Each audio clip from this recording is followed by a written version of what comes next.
Hey everybody, welcome to another episode of Tales from a Professional Nerd, episode 31. You will note that by today's kind of interesting title, the Sahuagin Hobby Day, we're going to be setting up the paint rig so you can hang out with me and while I'm chit-chatting and painting a bunch of modified Sahuagin models for a client. But before we do that, as we do every week, we get to talk about how things have been going in the life of Bryan. Or the week in Bryan, or the life in Bryan, or whatever you want to call it. A week in the life of Bryan. So let's see. This week has been pretty solid. I'm waiting on some edits back from some Dungeon in a Box work, so I can get a project wrapped up there, and then hopefully move into the next one. My bosses over at Crafty Games, they started their Kickstarter for the Mistborn alloy dice. I myself have not read the Mistborn series, hence why I'm not working on that project.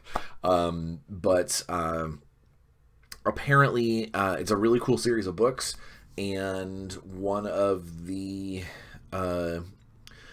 things that you get to do in that fantasy world is you do like alchemical sorcery, and it's based off of these different alchemy metals. And I believe someone had said if you ate the metal, like you gained access to how to manipulate the magic or whatever.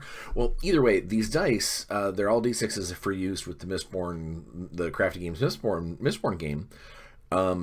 These dice are all made of metal and plated in different colors to match the alloy or match the alchemical composition that they are from the story. And they the 6 on each die is the actual symbol from the books, and they're really, really cool. I'll put the address in the or I'll put the link in the description. Just because somebody's interested in taking a look at it. I'm sure that they would be happy to sell you on some cool alchemical dice. My other employers over at Big Child have announced kind of a partnership Kickstarter starting very soon. I want to say 2 weeks. So Big Child has made these amazing fantasy rugby player models. For a long time, they've had a handful of them. Well, a game company, I want to call it. I'm not. You know what? I'm not gonna butcher it. I'm just gonna leave it at that. It's an outside game company. Is going to be starting a Kickstarter in December. That is to launch a larger series of those. That basically a game and everything based around those guys, those fantasy rugby players, and Big Child's making the models. So I'll put the link to that as soon as I can. I'm sure you'll hear me talk more about that as the Kickstarter starts, but I'll link to what I can in the description. Work ongoing with the Dungeon in a Box. My nose itches. It's been just a pretty solid week. I've gotten a lot of painting done. I got to play a little Shadowrun last weekend. That made me happy. Officially announced my role at Tier 1 Games as the Shadowrun Game Master for their store games. They're the ongoing store sessions. Hopefully, if you're even remotely local to Lafayette or close to it, maybe you can give them a follow. Join the group, watch what's happening, and maybe show up for a game. That'd be kind of cool. Come down and play some Shadowrun with us. Let's see, what else? Oh, we announced and set up the official date for. I want to say it's December 14th for my first D&D arena game at the Tier 1 Games. And the way these are going to work is basically you build. I set up a a very loose narrative and a level cap and how much gold you get to spend and which magic items you get, that sort of thing. But you get to build your own character at a certain level. And on that day, everyone will show up with their characters, and we are going to run effectively a grand melee for prizes, for cash prizes. In this case, the awesome painted WizKids premium kit for the Goblin Town, the Goblin Village. That's actually going to be the terrain we set up on the board, and also the primary victor, the actual grand champion of the day, will get to take home Goblin Town. And then second and third place will get some gift certificates, that sort of thing. But the way I run these arenas, the way I've designed these arenas, they are not your standard King of the Hill type. If I'm the last guy standing, I win. I polymorph myself into a planarian and then hid under the berserker's boot until the end, or just something stupid like that. It is based more on points scored over the course of the game, and points are scored by healing damage, inflicting damage, knocking people out, so forth and so on. So there's a set of rules for those for the arena, and if it goes well and we get enough players to warrant doing more of them, bigger and better prizes, I plan on doing some more, maybe some that are themed. Do one by an ocean, do one several little connected islands. I don't know. We'll see how this goes. This first one is just Goblin Town because it's easy. It's a basic. Let's beat each other against the wall and see what happens. So I'm excited to see how that goes. I always wish I could run like I could play in these sorts of things, but my goal for these kinds of events is to get the local gaming community excited about not only playing D&D or playing a different way, or using game resources in a different function, but also to populate the store with people who are excited about gaming. So that's my takeaway on that, and hopefully others will agree, because at the end of the day, it's all about making sure that, for me anyway, it's to make sure that the people of the people of the game store are smiling and happy and having a good time. And I think the easiest way for me to do that is to keep fresh blood flowing and try not to let things get stagnant, that kind of thing. All right, so I want to cover one other thing before we move over to the hobby rig. So today is Sahuagin Hobby Day, for a variety of reasons. The primary reason is because I just got done priming up a bunch of Sahuagin Coral Smashers, which are modified figures that I modified for a client because he's going to be running a D&D adventure that's going to use a lot of these guys. So it's about time that we get started, actually throwing some paint down on these dudes. And I think they're going to paint really fast, and I thought that that'd be really cool, not only to show off what I did to these models, because it was the same Bones model 13 times, and I made 13 different figures out of it. So we'll take a look at those later on. I mean, obviously they're the same figure. You can look at them and go, okay, these are all creepy merfolk dudes. But I put the time in and made each one hopefully unique in the way that the client will recognize the work I put into it, and more importantly for me, when the players get a chance to actually fight them, that the client doesn't have to number their bases or take people out of like pull people out of the immersion and be like, okay, 1, 2, 3, the fifth one over from the right. Instead, he can be like, oh, the one that's got the giant brass hammer, like that kind of thing. We'll talk about that in a second. So that's what today's topic is going to be. But I do want to talk about two very important things. One, I have got to shout out, the fan knows who they are.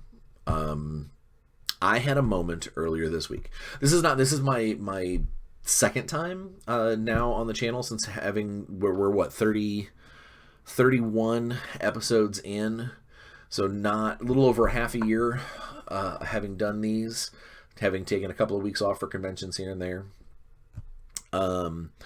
It is twice now that fans of the show have gotten my address, probably from either my website or Facebook or something, and have anonymously sent, or I shouldn't say necessarily. The first one was anonymous. This one, I know who sent it. They would like to remain anonymous, which is fine.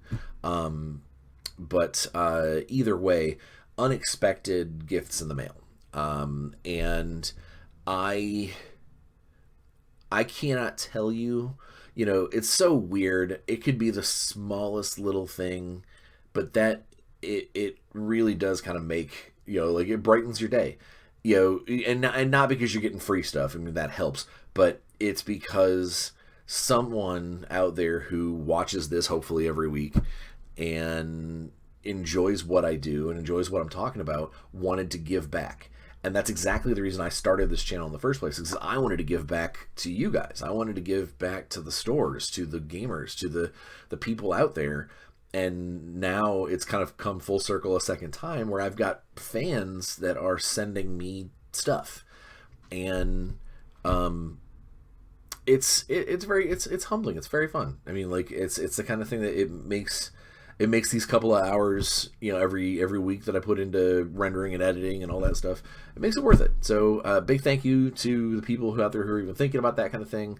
Definitely a big thank you for the people who have done it. But back to this week.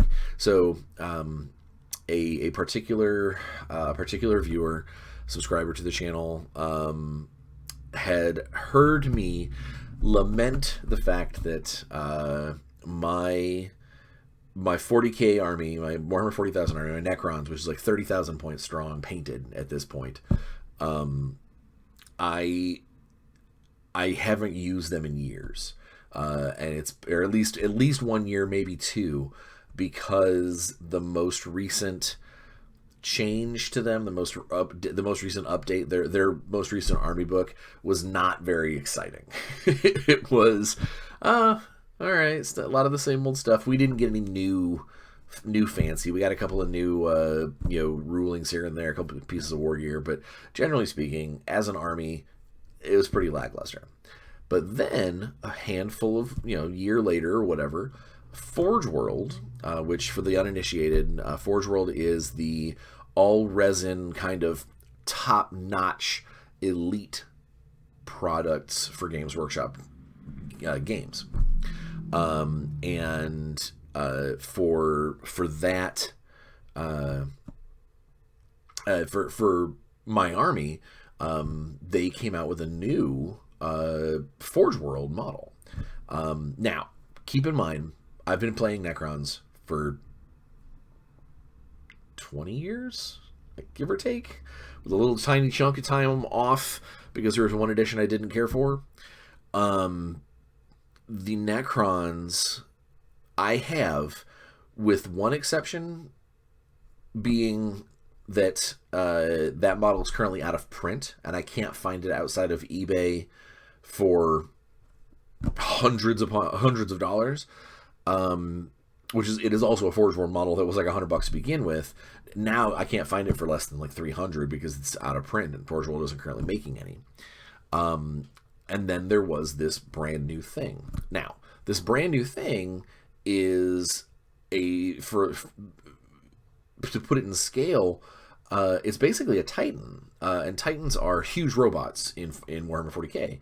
And by huge, I mean some of these are multiple feet tall on the battlefield. Like they're enormous. And the Necrons got this new thing called a Seraptech. That is a big spider crawly thing, giant guns on it, but it's a big model. I mean, it's effectively like if a Titan was walking around on 6 legs. And just like every other Necron player out there, when the rules came out for that thing, we were psyched. It's a badass little machine. And that became one of those, all right, well, my Necrons have this holy grail, but it's an expensive model. Forge World's expensive anyway, but this is also a big Forge World model. Well, earlier this week, I'm sitting in my studio painting commission models, and my son comes in and he's like, mail delivery, trying to be all cute, and he brings in this big cardboard box. Excuse me. And on the cardboard box, it just had my address on there, and it had some customs tags, but nothing else. And so I sliced open the box, and right on the top of the box was a set of Seraptech Synaptic Obliterators, which these are basically the fancy guns, the guns on that big monster. You can have like regular guns, or you can have the big fancy ones that shoot multiple different types of super laser, and I mean they're cool. I mean, like it's exactly what you think it is. It's a giant walking death machine. But then under that box, there was in fact a Seraptech body. So I immediately, tears in my eyes, paused everything I was doing, and went out to the living room to kind of go grab my son and be like, holy crap, and told my wife that a viewer, a friend of the channel, just sent in basically like Merry Christmas to me, an early Christmas gift for my Necrons. The only current model in production that I don't have. And the only reason I wasn't going to have it for a long time is because it's expensive. It's a pricey kit. So again, I was teary-eyed at someone's generosity. And a little later on, I found out who sent it over, and I thank that person profusely. They are unbelievably amazing in just about every facet, and I am humbled. And I don't like to use the term because I'm not into the whole deity thing, but I'm blessed to have known them and to have them part of my life. And I hope one day to be able to repay that kind of generosity back to someone else. And it is that sort of friendship and that sort of camaraderie that I want to hope, even if it's just 1% at a time or 0.1% at a time, that I can give back out to the community through the channel, through convention work, through doing these sessions that I'll barely be getting paid for at the local game shop. But gaming is a huge part of my life, and on multiple things. It's my stress relief, it's my job, it's what I want to leave hopefully as my legacy for my children. It's real big to me, and the fact that it has become more giving and more social and more of a connection, like between people, for me anyway, it's astonishing, and I can't.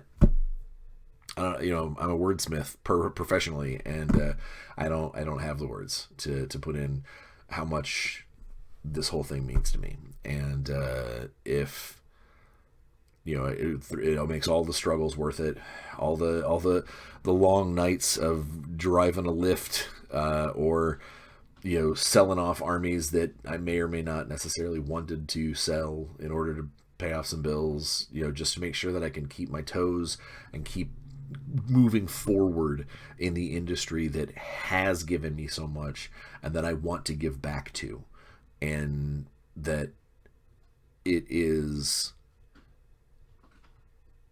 it really is, that important to me. And that's it's highlighted extra this week because a story came out about a fellow industry professional, an owner of a game. I'm not going to name any names or anything. You can probably do the searching yourself and find out what's going on. But yet another member of my industry has been outed, spotlit. I don't know what's the right term for being. I hate to use the term, but to be being a sexual predator, and using their position of power and using their role in the industry and in a company to manipulate and do direct and indirect harm to wonderful human beings. And it hurts me, it kills me to know that there are people out there that are succeeding in this industry that we fight so hard to be a part of, and that are willing to be these monsters, willing to risk the dream of so many people out there to be horrible creatures to each other. And with that sort of negative pallor that has just been sort of hanging in the air in my industry for the last couple of weeks because of this, getting this package and seeing the generosity of another industry member, another person who's part of the gaming circle of life, seeing good things happen, hearing some of my fellow colleagues stand up for the people, for the victims. I mean, there's no other word for it. For the victims that have been subjected to this sort of power, this sort of overpowering manipulation and predation it's sobering. And I am so glad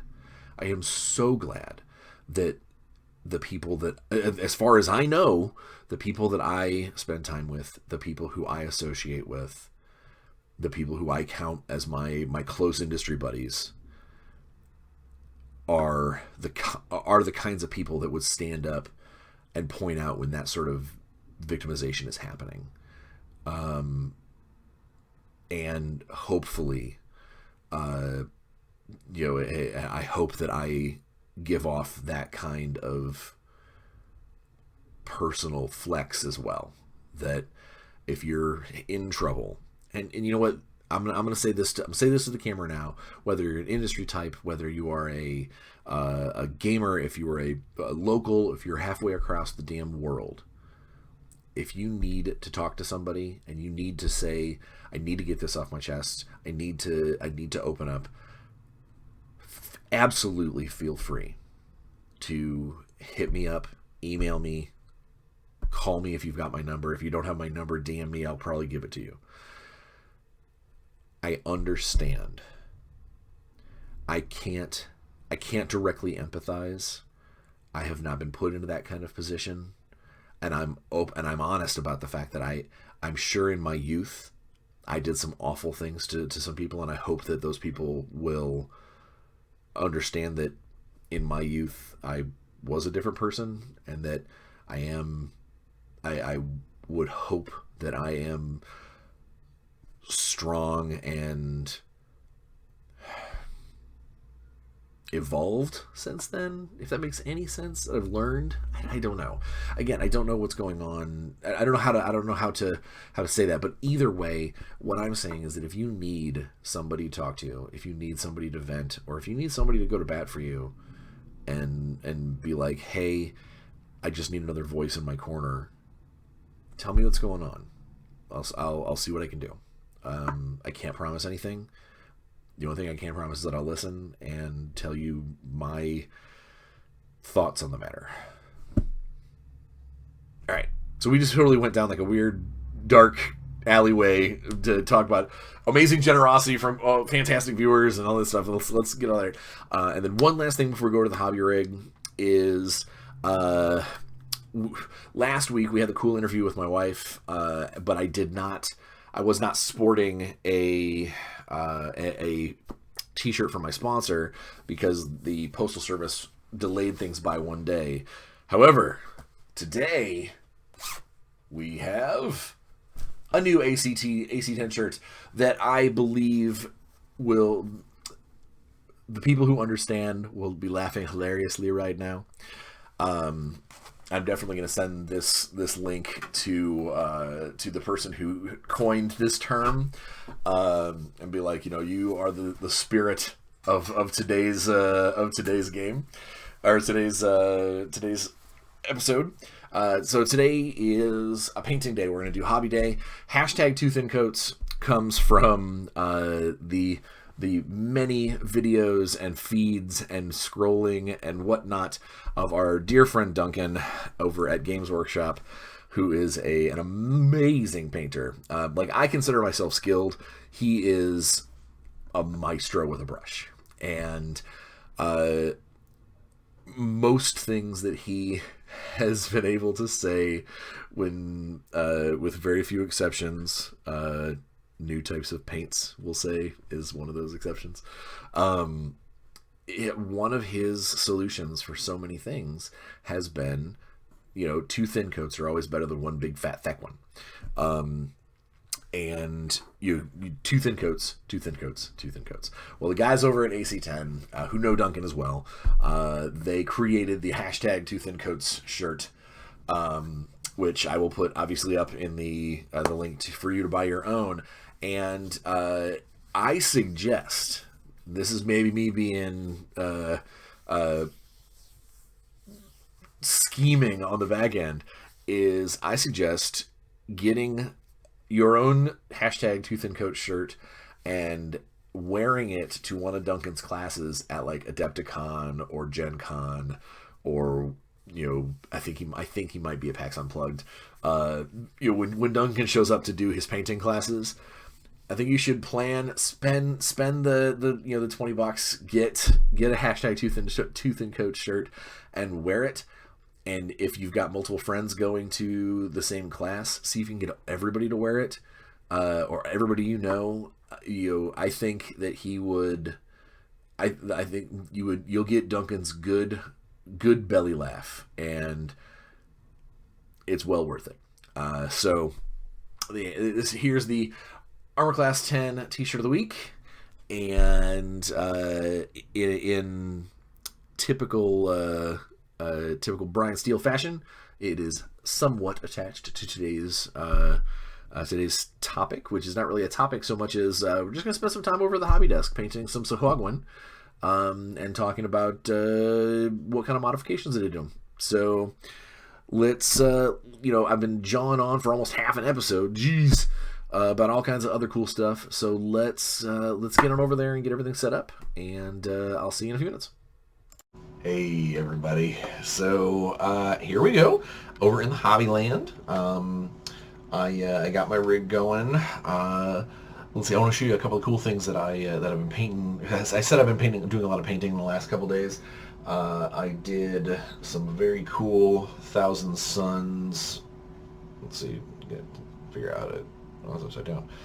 Very cool Thousand Suns Terminators for a client. Done a bunch of his Zinch Gores. Rawr, rawr. There's still more to do on that Thousand Suns order, but I'm moving kind of fast and heavy on it. Did a little stuff for myself along the way.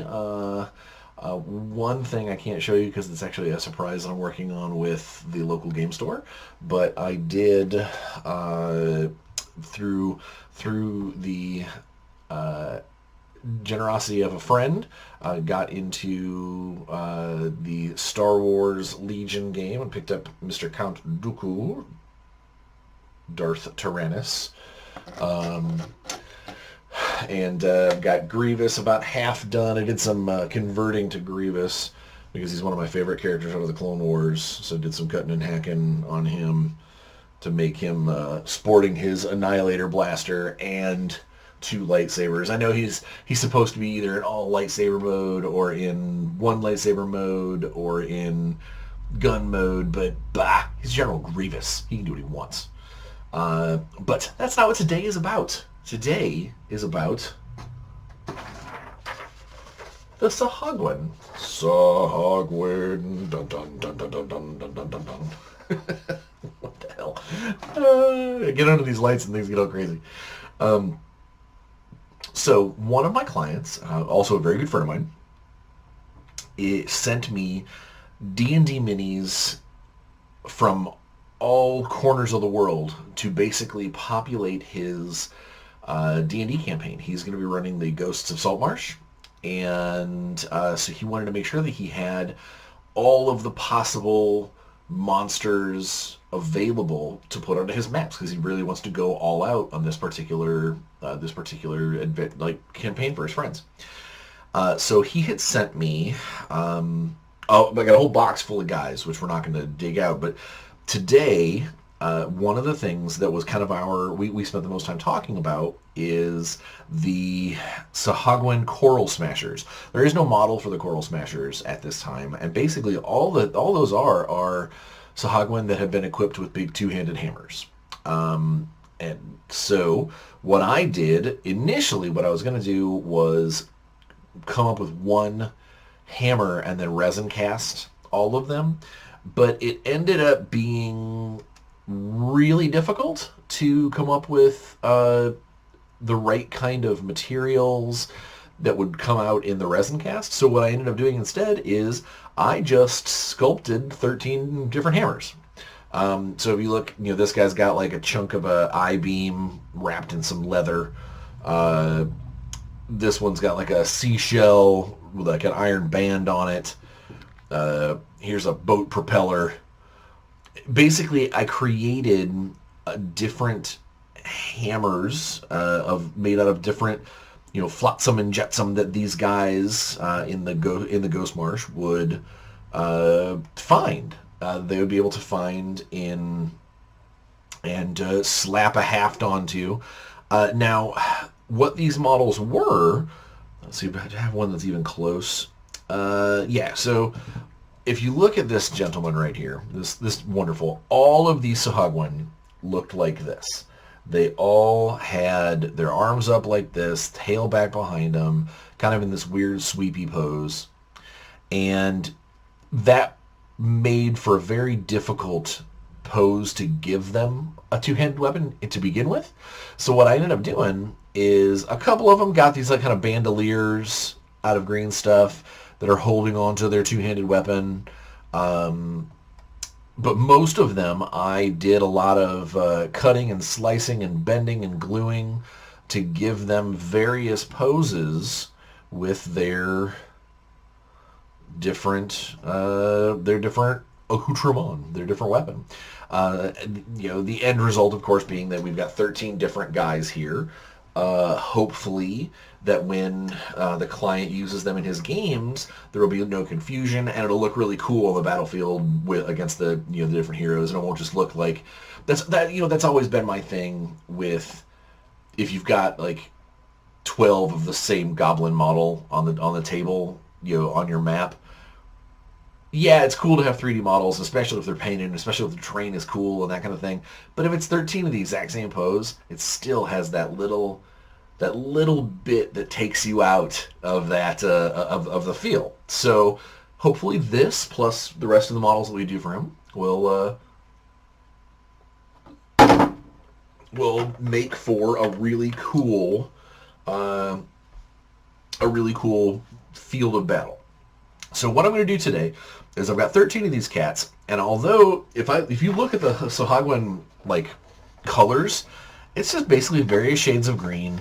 The ones that have clothing looks like they've got some like seashell, maybe some leather, but not much. And even the weapon just looks like it's probably a shaft of bamboo or just wood with some stuff tied to it. So I don't foresee these cats being all that difficult to put to paint up. So what I'm gonna try and do tonight, while we're on camera here, is I am going to see if I can't get a good base coat on all of them. Probably base coat plus flooring, and so one of the things I am gonna say for the floor, because it is kind of a swamp game, I am going to just paint them a dark brown for the base of like a muddy floor, and then at the end of the whole process, I will flock some patchy green grass onto it, so it'll look kind of wet, muddy, and I'll use more glue than flock, and what that'll do, it'll make that flocked area, look extremely clotted and gross. So, so we're just gonna right now. I've got to run all my guys ticky-tack to little bases, so I don't have to hold the thing. And this is going to be the very fast and easy, going against the idea of my T-shirt, the two thin coats, because we are not even remotely to layering or anything like that. Now, one of the things to keep in mind with this particular model is that all these models were Bones models from Reaper. Which, again, Bones models are awesome, but their plastic is a little flexible. It's a little bendy. And what that can do, what the bendy can do, is that if you don't use accelerant with your glue, it is very likely that your model is going to end up coming apart as it bends back to its original form. So you got to make sure that glue is completely set before you move on to the next guy. It can create a little bit of pooling, because if you look like around some of these fingers in here, there's a little it's a little dodgy in there. Hopefully, when I get into painting the claws and such, I will be able to differentiate between wood and haft and the claws themselves, so that way get a little more realism there, and it's not just a big like, oh, here's my giant Sahuagin mitten, because nobody wants that. Hashtag Sahuagin mitten. So when it comes to like the Bones models, their plastic is a little bendy, but also they are supposedly they're pre-primed. Now, I say supposedly because I have had issues in the past where the pre-primed models are not so pre-primed. Whereas the primer, whatever method they use to attach the primer to the model, it was not enough, or it was too slick, or it was a bad mix, or whatever. So I went ahead and re-primed all of these guys with my brush primer. So that way, if you look at these cats and you go, man, they are really white. Like that's like Bones white is already kind of an ivory white, but dang, these are white. It's because I went ahead and primed them all already to get them ready for the episode. So that way, there was no waiting, or I God's forbid, I go to paint something and just slides right off because I didn't do a good job priming it. Not to mention, I also don't want to. I don't want to make the Reaper product look bad. No, they're not a sponsor, although it would be awesome. I know they're not sponsoring me or anything, but it doesn't mean that I want their product to look bad. So I did the extra precaution of went ahead and brush primed them again. Now, I know there's a lot of people out there that use spray primer or airbrush priming.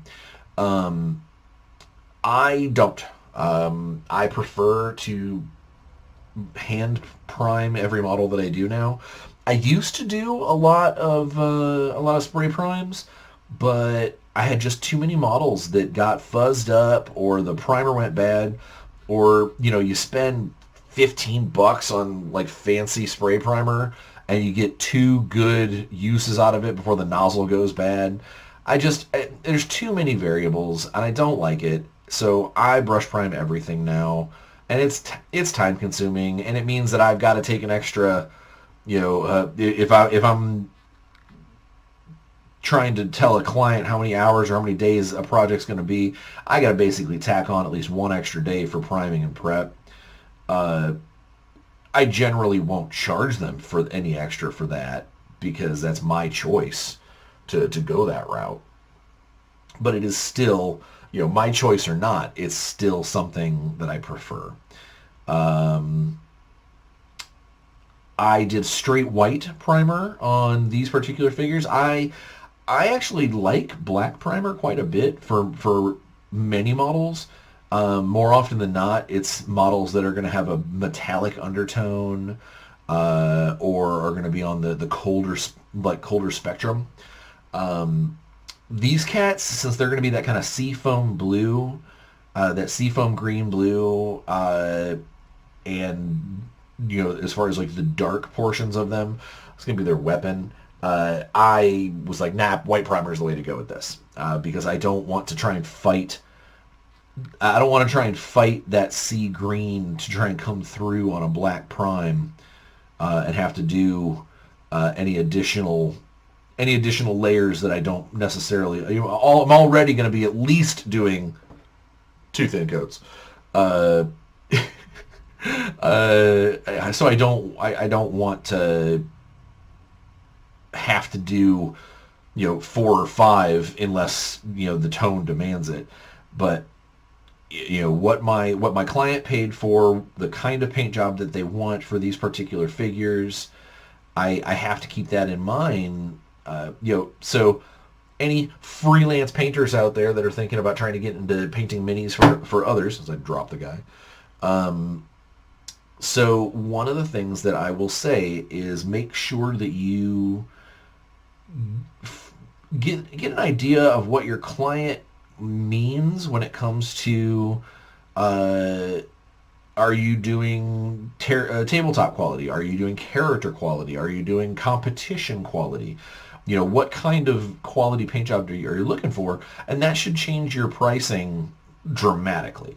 Like if I've got a person who says I just want tabletop quality, which is most people do. Most people are just like, I want my guys painted and to look nice. They don't have to be perfect and they don't have to be showstoppers, but I want them done and I want them done nice. I call that tabletop quality. Because I would never want to put... I've heard horror stories from recent conventions of people who their tabletop quality is 3 stripes of color down a model because that's all the requirement is needed to be able to field the model in that particular tournament. I understand that not everybody paints. And I understand that it is weird to have, painted models required at an event unless, it's an artistic endeavor or they've got like sponsors that are art people or, they're trying to drum up business for their hobby side of things. I get that. But to be so brazen as to go, you know what, I hate your paint requirements and I hate them so much that I'm going to laugh in their face by painting 3 stripes on the model or base coating the entire model and then 2 more stripes because, one of your rules is the entire model has to be covered with paint, not primer.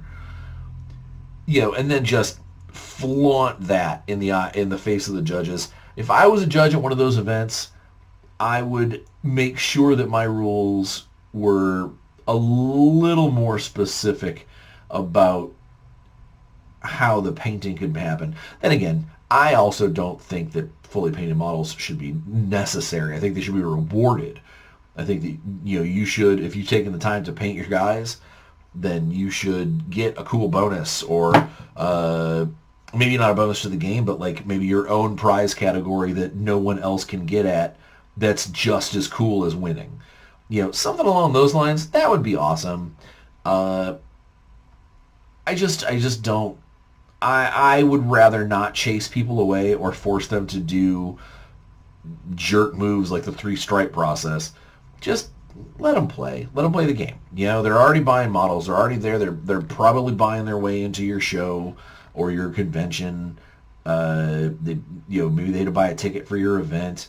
Don't add in an additional gate that says you have to have your models painted.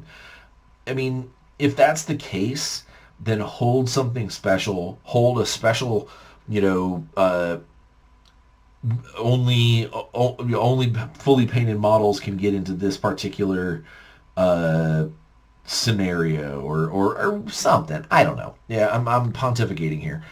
It's just, I think I'm a firm believer in the hobby is the hobby and the game is the game, and they should be separate, but they are both equally amazing, and people who are into both should be heralded for it. They should be, put up onto people's shoulders and be like, dude, this guy's got not only an amazing army, but he's an amazing general as well. Like that could be it. And maybe that's just the commission painter talking to me, is if you include a painting score in your tournament, as part of the actual, like, oh, your models aren't painted, or oh, your models aren't painted good enough, and you're including that in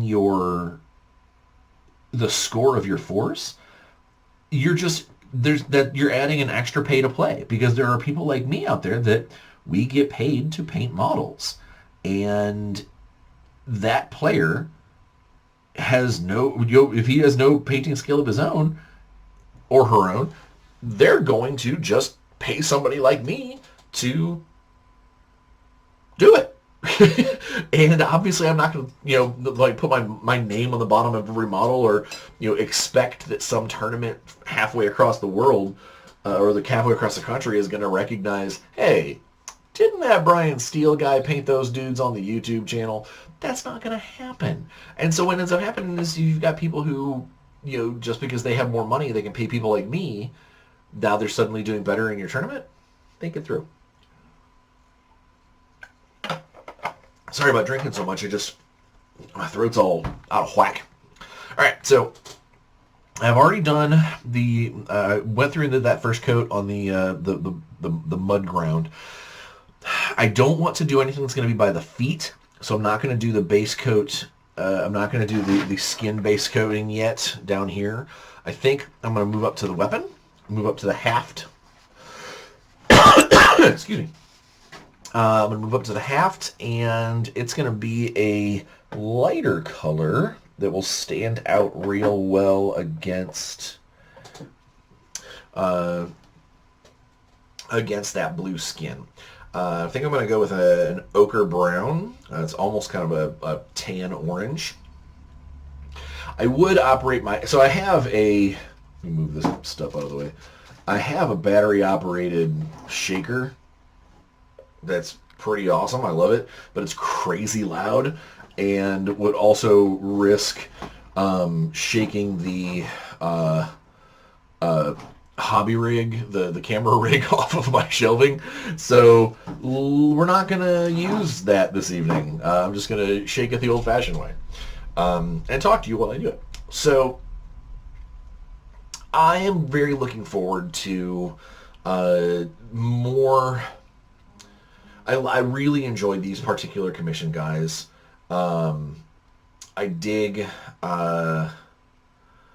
I dig the idea of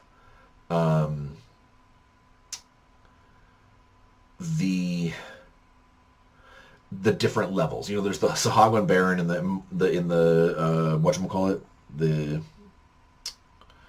Monster Manual, and the Sahuagin Baron has like 4 arms and like his wears armor and has all this cool stuff going on, and I think that it might be when I get deeper into the box in this commission and I get to see some of these other monsters. I know he's got at least one dude who's like riding around on like a shark, so there's gonna be some cool stuff, and depending on how long this takes me, how long this takes me to do these this commission, maybe I'll do a Sahuagin Part 2 or Ghost Marsh Part 2, Return to the Sahuagin, and show you guys how these guys turned out, because we're not going to be able to do them all tonight. This will be a much longer video. But I think I do want to do more of my hobby videos. It's been a while. I enjoy talking to the camera, and I enjoy having cool topics, and as you saw in the intro to this video, I pontificated about deep stuff, and I get kind of emotional sometimes. I just think sometimes I have always enjoyed the social aspect of painting, and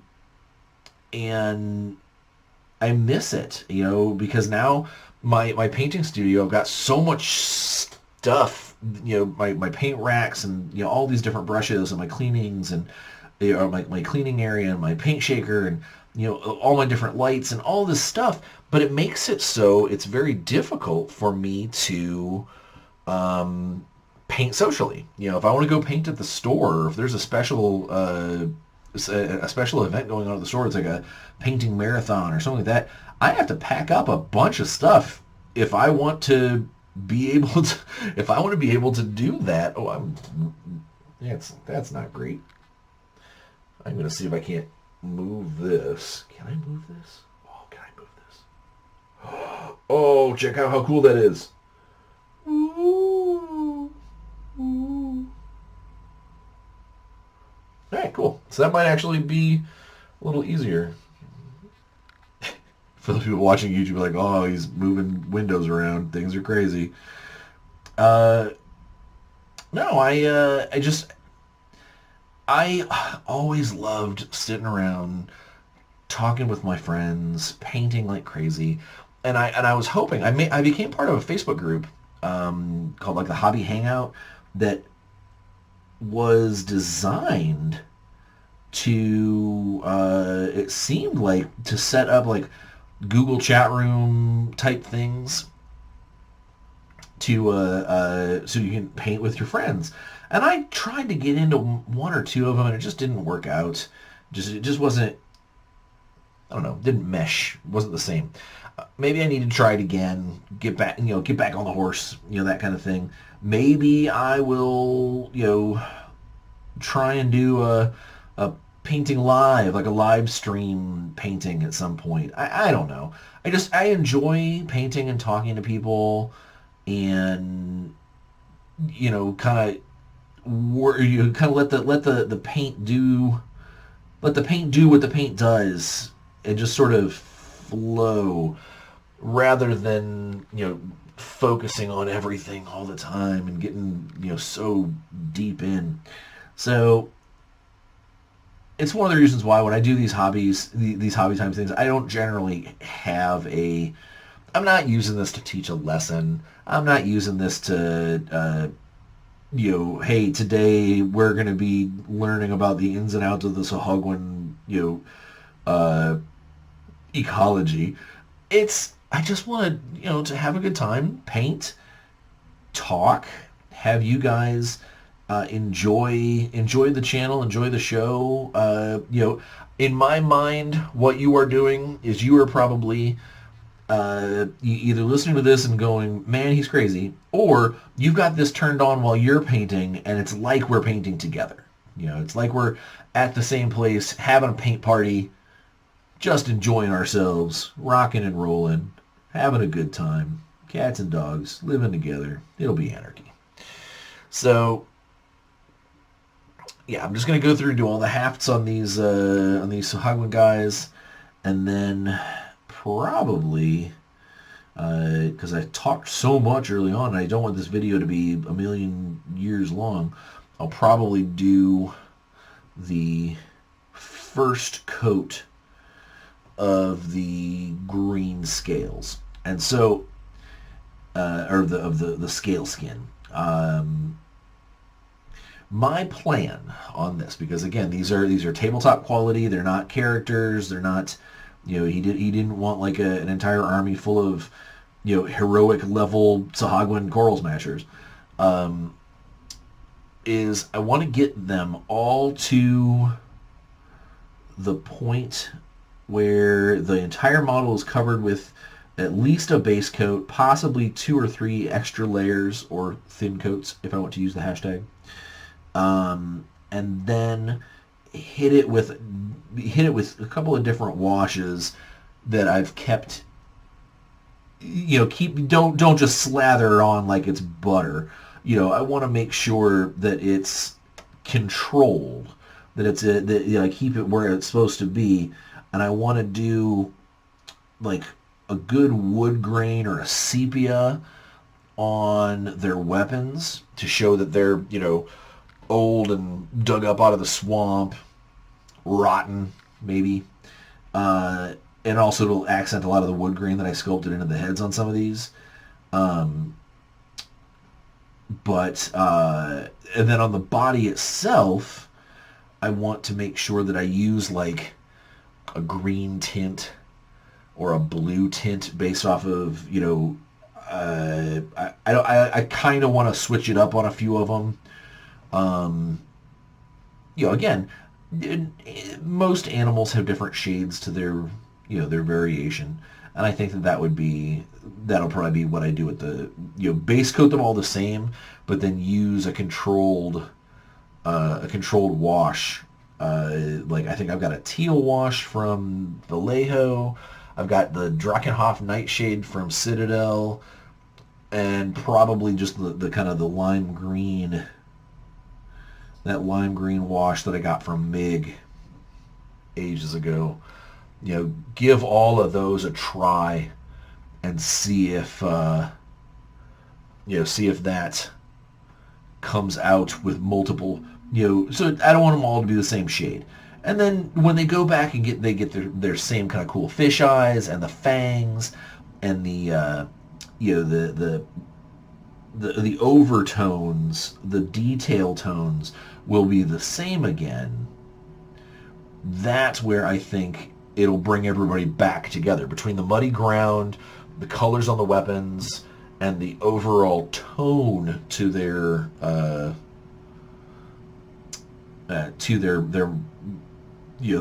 the base tone. I think that will make them all look like a cohesive squad, swarm. I don't know, because I have not played through Ghost Marsh. I don't know how many of these cats appear at any given time, or if like it's one of those things where you walk into a room and there are 15 of them, but then 5 of them run away, or depending on your level, how many appear. I have no idea. What I do know is I want my client to feel like if he wants to, take pictures and, commemorate his battles and like remember in the future, hey, check out this cool thing we did. I don't want his guys to all look the same. I don't want them all to be, the same guy 13 times. Just because Reaper did not make a Sahuagin Coral Smasher model or set of models, I think that's my goal. Put a little extra work in, put a couple extra shades in, and make them into a more natural feel. If that makes any sense. I know you guys are probably like, Brian, you're rambling. At least I'm not rambling to the point of nonsense like 2 weeks ago Man, I was so tired. I don't know if any of you guys stuck around two episodes ago long enough to watch the blooper at the end, but man, sleep deprivation is for real. It got me good too. Uh, I It's not the first time it's happened, but it was the first time it ever happened on camera. And when I was doing the editing and I caught it, I called my wife in and was laughing because it looked like I had like a stroke. I just was talking away about nothing and then suddenly changed gears and started talking about vegetables. This has happened to me a couple of times before when I'm super tired.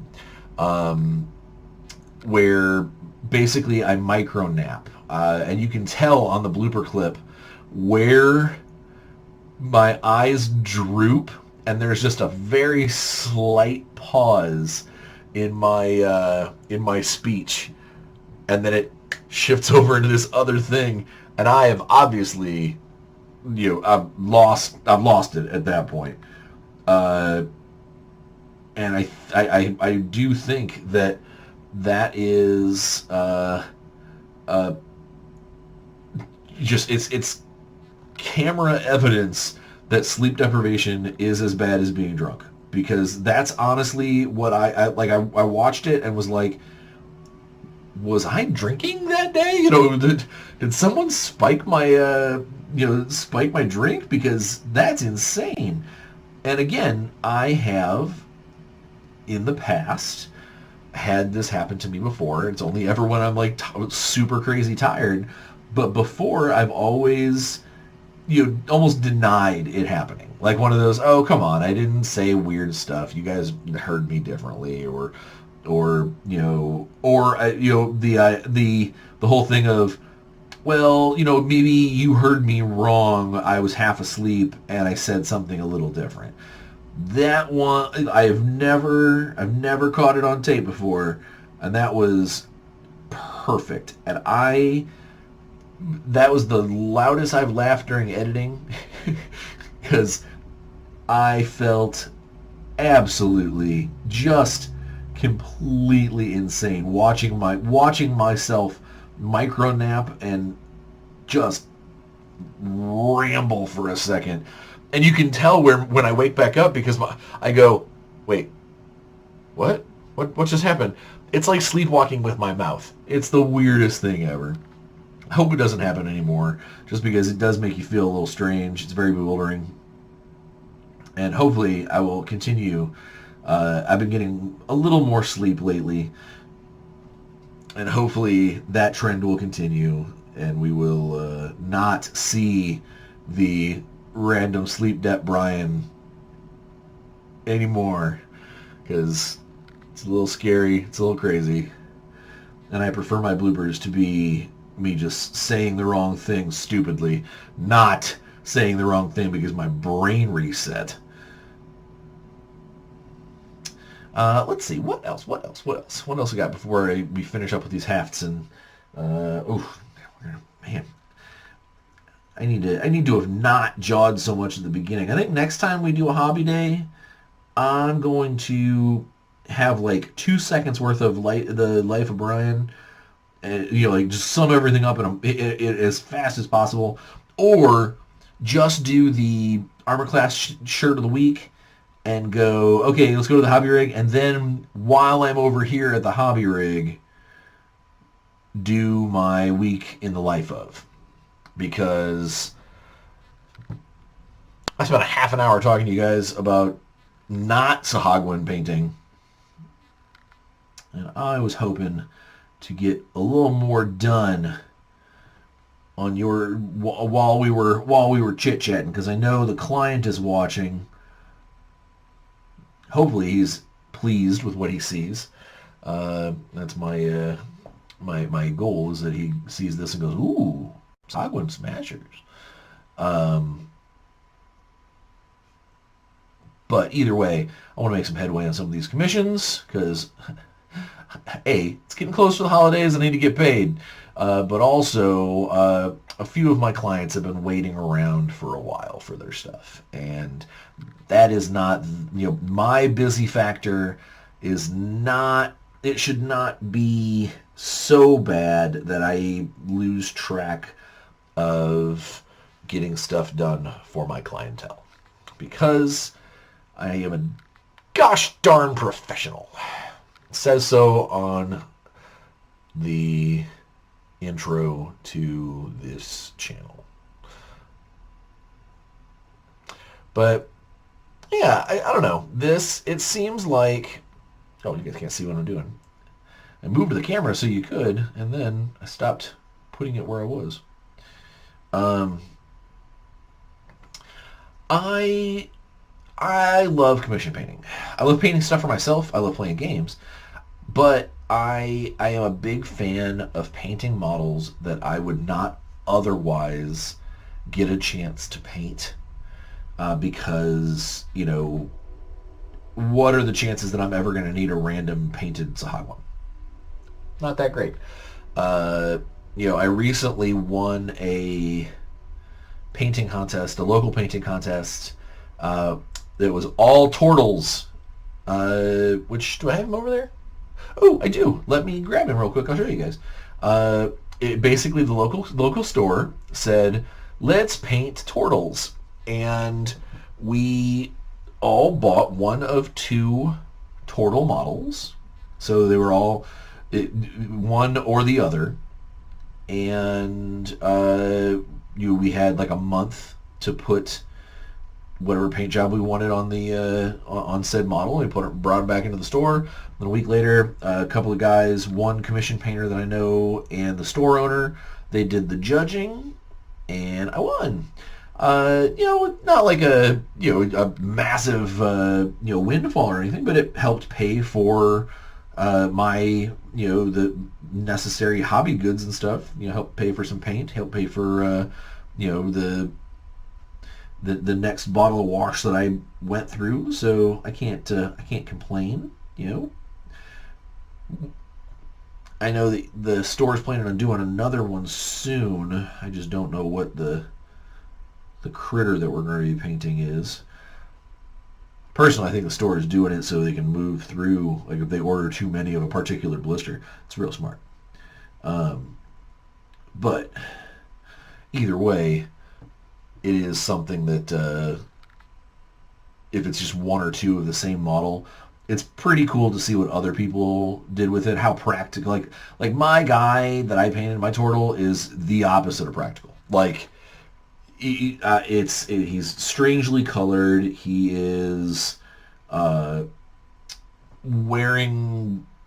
I mean, you'll see here in a second. He is not what I would say the adventurer.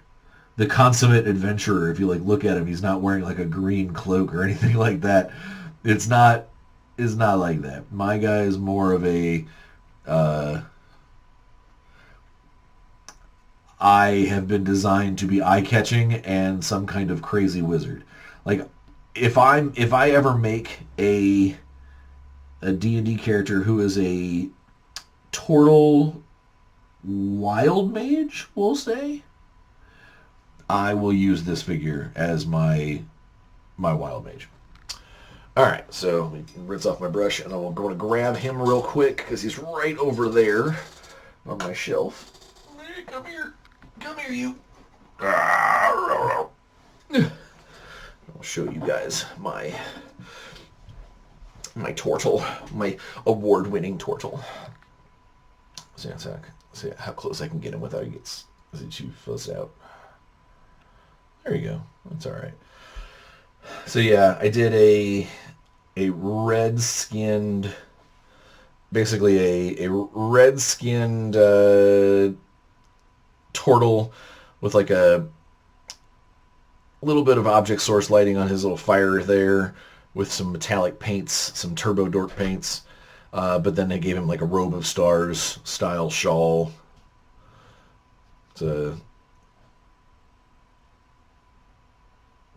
He's cute. He's adorable. Gave him a little water effect on the base. I know that the base wasn't exactly. It wasn't what. Oh Oh man, I just dropped him way back behind everything. Oh well. The base wasn't exactly, supposed to be the reason for whatever, but I saw him on this kind of boring bone style base, and I was like, nope. I cut him off at the feet and put him in a base and put him some water effects in there. I hope that it was okay.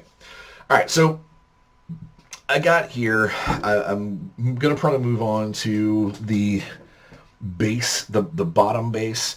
We're going to do this kind of spruce green, this kind of darker green as the initial, because my goal, I'm not going to do it tonight on the show because I need to get wrapped up for the evening. But it's going to probably be this with a lighter green or a lighter blue dry brush over the top of it. Possibly this aqua, I think that might be my first, here's my first thin coat. Here is second thin coat, but it's going to be a patchier coat. And then from there, I can work on how I want the different shades to apply with washes and with the, other, coats of paint as well. The weapons are going to be, pretty basic. If I remember, obviously I'll have them done before next week. I'll probably have them done tomorrow. If I remember, or if you guys help me remember, next week when I do the channel, I'll show you guys one of the finished products, so you get a chance to see what they looked like when they were all done. So I know I always feel like I didn't do enough. Like I look down here and I'm like, okay, well, got 2 colors on these guys, but I'm doing 13 dudes at a time. Maybe what I need to do is get a guy like my Grievous here. Get like my Grievous to a point where I'm ready to do details, or start doing like the next big set of panel plates or whatnot, and then hop in and have like an entire show dedicated to that one model, or maybe I do one large model as my like pick a big model, like a big bust or something. I don't know. I just enjoy painting and talking to you guys, and that's what this week's show is about, is showing some basic Sahuagin action, and talking to you guys about how it's fun to paint and how things are going. Again, it's just a normal week in the life, and hopefully next week I'll have some cool stuff to share with you guys. So let me go ahead and get this all shut down, and I will see you over at the I will see you guys over at the other computer here in a minute. So thanks for painting. We'll see you in a sec. All right, everybody, back over here at the computer, and gonna go ahead and get ready to sign off for the day. I hope today's hobby time was fun, and honestly, if you want more of that stuff, please comment, like, subscribe, share, tell your friends, because I always am looking for ideas of stuff that you guys want me to be talking about, or in the case of the hobby rig, if there's something you specifically would like me to be doing. These are, again, I do this for you guys, not just to get all the noise out of my head and to put a smile on my face for hopefully touching people's lives, but I want you guys to enjoy what you're watching. So that's really what I would request, actually, is hit me up on Facebook, DM me, or send me an email, Bryan@ursasden.com. Let me know what you would like to have me talk more about, or if it's a hobby thing that you're like, man, I really wish we could see you do blah blah blah. Whatever is what you would like to see is what I would want to be able to do. Unless something pops out at me as like, bam, I must have this this topic. I want to do what you want me to do. So please comment below, or send me direct messages or whatnot. I want to know more. I want the channel. We just got, by the way, congratulations to the channel. We got our 200th subscriber as of last episode. Um, we want more. We want bigger audience. We want more people to know this. So please share, tell your friends, tell them that we are going to be doing more contests. I have ideas flowing out of my brain. So let's get together. Let's make this happen. Let's make the channel a fun place for gamers, new and old alike. So uh, here we go. You know how it goes this weekend. Everybody have a good time. I know I'm planning on playing. Oh, I've got another uh, guest appearance on the Dungeons with Dudes channel this weekend, um, where I get to play my awesome crazy demon again. So I'm going to be having a blast, and I hope you guys do too. So you know how it is. Uh, enjoy yourselves. Get out there. Make some friends. Make your current friends happy, but most of all, play some games. See you next week.